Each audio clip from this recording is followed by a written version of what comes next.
ایک مسئلہ آپ کی خدمت میں عرض ہوگا تربت آقا عبداللہ بن حسین کے حوالے سے، اور احترام تربت آقا عبداللہ بن حسین کے حوالے سے ایک دو باتیں آپ کی خدمت میں فقہا کی بیان ہوئی۔ جب انسان مر جاتا ہے تو میت کے لیے غسل واجب ہے اور کفن واجب ہے اور حنوط واجب ہے، نماز واجب ہے اور دفن واجب ہے۔ وہ جو حنوط ہے، حنوط میں کافور کو نرم کیا جاتا ہے اور مقامات سجدہ پہ کافور مل لیتے ہیں، پیشانی پر، دونوں ہتھیلیوں پر، دونوں گھٹنے اور پیروں کے دونوں انگوٹھوں کے سروں پہ لگا لیتے ہیں۔ یہ واجب حنوط کہلاتے ہیں۔ تو حنوط میں مستحب ہے کہ کافور کے ساتھ معمولی سا تربت آقا عبداللہ حسین مخلوط کیا جائے۔ اب اس میں بھی احتیاط کیا ہے کہ احتیاط کریں وہ کافور جس میں تربت آقا عبداللہ حسین، خاک شفائے آقا امام حسین مخلوط ہو، ایسی جگہ نہ لگائیں جہاں بے حرمتی ہوتی ہو۔ تو لہٰذا بہتر یہ ہے کہ اگر کافور میں تربت ملا لیا جائے تو اسے پیشانی پہ لگا دیں، دونوں ہتھیلیوں پہ لگا دیں، مثلا گھٹنوں پہ، پھر آگے جو پاؤں کے انگوٹھے وہاں پہ خالص کافور ملیں، تربت والا کافور مثلا نہ ملے، یا پھر زانوں پر بھی خالص کافور کو سے حنوط کریں اور تربت مخلوط شدہ کافور سے پیشانی اور ہتھیلیوں پہ جو ہے وہ لگا دیں تاکہ بے احترامی نہ ہو۔ اور ایک اور چیز جس کا خیال رکھنا چاہیے، اگر کافور کے ساتھ آپ تربت ملاتے ہیں، اس قدر خاک شفا زیادہ نہ ہو کہ کافور کو کافور نہ کہہ سکے، وہ مٹیالہ ہو جائے، زیادہ نہ، بالکل معمولی سا کہ اس میں گم ہو جائے، کہ کافور جو ہے وہ اس پہ صدق کرے، ایسا نہ ہو کہ وہ پھر کافور نہ کہلائے۔ تو یہ خیال رہے، یہ مستحب ہے حنوط والے کافور میں تربت آقا عبداللہ حسین مخلوط کرے۔ قبر آقا امام حسین محل عروج ملائک اور زیارتگاہ انبیاء ہے، فرشتے آتے ہیں زیارت کے لیے، انبیاء آتے ہیں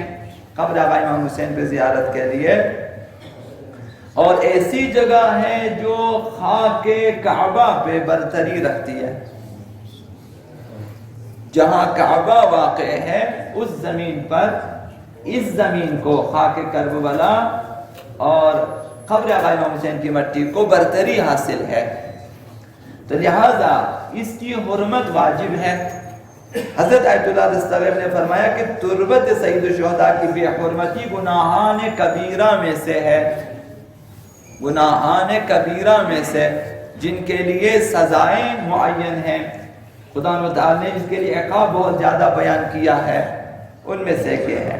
گناہان کبیرہ، لہذا فرمایا کہ لہذا توہین کی نیت سے پھینکنا،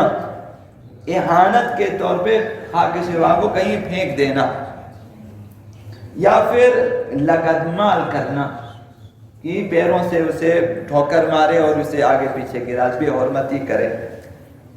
اور نجس کرنا وغیرہ، یہ سب گناہان کبیرہ میں سے ہے خاک شفا کے سلسلے میں۔ اب جن کے گھروں میں خاک شفا ہے، خاص کر خاک شفا جو ہے اس کا احترام کیا جائے۔ محدث نوری نے، یہ آخری بات ہے، دارالسلام میں لکھا، محدث نوری بہت بڑی ہستی ہے، انہوں نے اپنی کتاب میں لکھا دارالسلام میں کہ میری ماں نے دیکھا کہ میرے بھائی نے اپنی قبا کے نچلے جیب میں تربت رکھا ہے، خاک شفا قبا ہے، اندر پہننے والا قبا، اس کے نیچے جیب ہے، اس جیب میں جب آپ بیٹھ جاتے ہیں تو وہ زانوں کے نیچے آ جاتے ہیں وہ جیب۔ تو محدث نوری پر میرے بھائی نے تربت رکھا اس جیب میں، احترام سے رکھا ہے اور ضرورت کے تحت رکھا کہ کہیں بھی میں نماز پڑھوں، یہ تربت بعض علماء ساتھ رکھتے ہیں، انہوں نے ساتھ رکھا تربت کو۔ جب ماں نے دیکھا ڈانٹا اسے، محدث نوری کے بھائی کو ڈانٹا ان کی والدہ نے، کہ یہ تربت آقا عبداللہ حسین کے ساتھ بے ادبی ہے کہ اپنے نچلے جیب میں کیوں رکھا ہے؟ وہ جیب عموماً کمر سے بھی کچھ نیچے ہوتی ہے، آپ کے کمر کے جو ہے سائڈ پہ، تو جب آپ جیب میں ڈال لیتے ہیں تو کچھ نیچے آ جاتا ہے۔ ان کی والدہ نے فرمایا کہ یہ بے ادبی ہے خاک شفا کے ساتھ، کیونکہ ممکن ہے کہ رانوں کے نیچے آ جائے اور ٹوٹ جائے۔ اور ان کے بھائی نے بھی اقرار کیا، 2 بار ایسا ہوا کہ میں نے جیب میں رکھا، زانوں کے نیچے آیا، جب میں بیٹھ گیا تو سجدگاہ ٹوٹ گیا جیب میں۔ یہ جو ہے بے احترامی کے اور بے ادبی کے زمرے میں آ جاتا ہے، بے احتیاطی کی وجہ سے سجدگاہ ٹوٹ گیا ہے۔ اب پھر اس کے بھائی نے عہد کیا، پھر کبھی میں قبا کے نچلے جیب میں سجدگاہ نہیں رکھوں گا۔ لیکن چند دنوں کے بعد جب یہ واقعہ ہوا، ان کے والد نے خواب میں دیکھا آقا عبداللہ حسین کو خواب میں دیکھا کہ ان کے کتاب خانے میں آقا عبداللہ حسین آئے ہیں اور ان سے ملاقات کی ہے، بڑی نرمی سے مہربانی سے پیش آئے ہیں، اور فرمایا اپنے بیٹوں کو بلاؤ۔ محدث نوری فرماتے ہیں میرے بابا نے خواب دیکھا یہ اور ان کے بھائی، تو انہوں نے فرمایا کہ ہم 5 بھائی آ گئے جو ان کے مثلا بیٹے تھے، ان میں محدث نوری بھی شامل اور وہ بھائی بھی شامل ہے جس نے سجدگاہ توڑا ہے جیب میں، البتہ بے احتیاطی کی وجہ سے توڑا ہے۔ تو ان کے والد صاحب فرماتے ہیں میں بیٹھا ہوں، مجھے آقا عبداللہ حسین نے کہا کہ جاؤ اپنے بیٹوں کو بلاؤ، میں انہیں انعام دینا چاہتا ہوں، انہیں کچھ عنایت کرنا چاہتا ہوں۔ تو سب کو بلایا، اس نے دیکھا کہ آقا عبداللہ حسین کے پاس جو ہیں لباس ہیں اور کچھ دوسری تیسری چیزیں اپنے پاس رکھے ہوئے ہیں، ایک ایک کو بلاتے ہیں، کچھ نہ کچھ عطا کرتے ہیں، پھر اسے رخصت کر دیتے ہیں۔ جب اس بھائی کی باری آئی جس کے جیب میں سجدگاہ ٹوٹا تھا تو اسے صلہ نہ دیا آقا عبداللہ حسین نے، اور خالی کچھ ایسی عام سی چیزیں اس کے سامنے پھینک دیا اور پھینک کر کہا چلے جاؤ۔ اسے جو ادب سے احترام سے اور اسے نرمی سے مہربانی سے آقا عبداللہ حسین نے نہ دیا، کچھ دے دیا اور اسے اور یہ پھینک دیا، اور بابا خواب سے بیدار ہوئے اور اپنا خواب ماں کو سنایا تو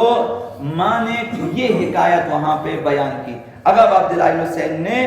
فرمایا ان کے خواب میں اس کے بابا کے سے کہ تمہارے اس بیٹے نے 2 سجدگاہ توڑے ہیں، میری تربت کے 2 بار اس نے توڑا، یہاں سے اس کو خاص صلہ نہیں دیا، یعنی یہ کہ یہ بڑی ہستیاں ہیں، ان کے خواب سچے ہوتے ہیں۔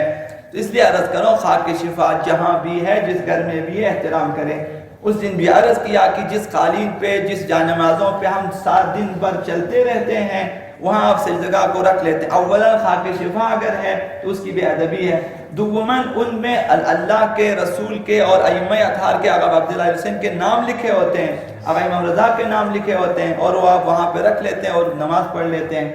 بعض لوگ جانمازوں میں لپیٹ لیتے ہیں، تو خاص رومال وغیرہ رکھیں کہ وہاں پر آپ رکھیں، ورنہ یہ بے احترامی ممکن ہے کہ ایک دن دامنگیر ہو جائے اور مشکلات ہمارے لیے پیش آ جائیں۔